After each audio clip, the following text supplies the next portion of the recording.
Do you have a story from the times that you were maybe on CTV and even before that where things went wrong?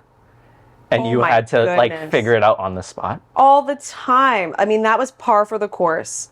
We'd call it having a clean show. Okay. Like it would wrap up and everything was cute and everything played and everything out of our mouths made sense and our throws and the questions and Can you think back to a moment? Oh my gosh.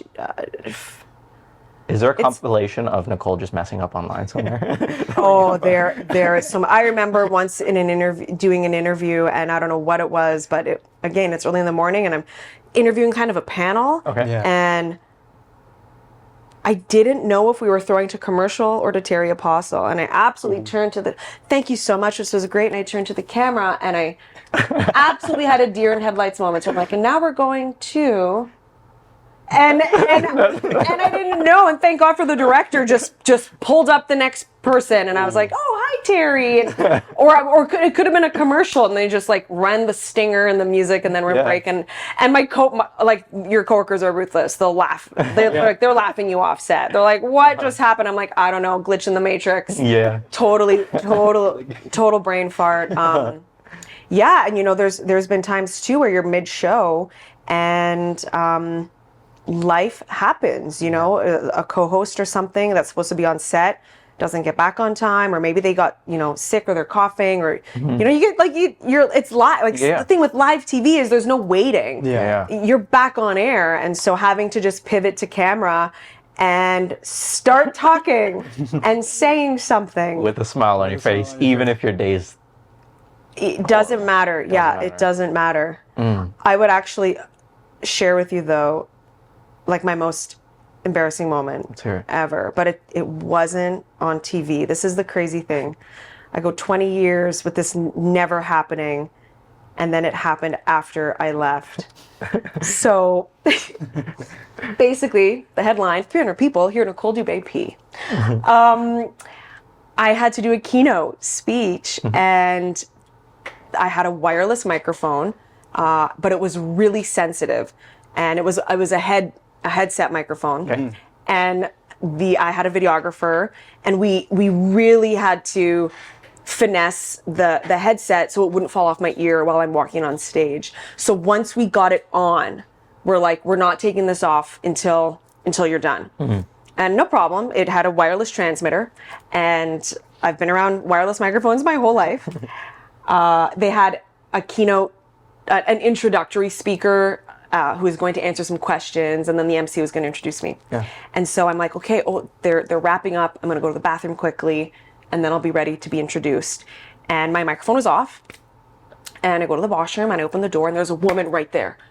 Nicole, your mic is on. Oh. And I'm like, no, it's off. And I look at it, and the lever, I don't know what happened. It was so sensitive.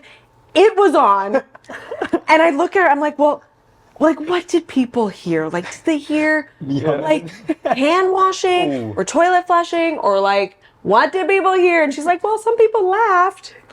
And the videographer, he's not even looking at me because he thinks like I'm going to be so embarrassed.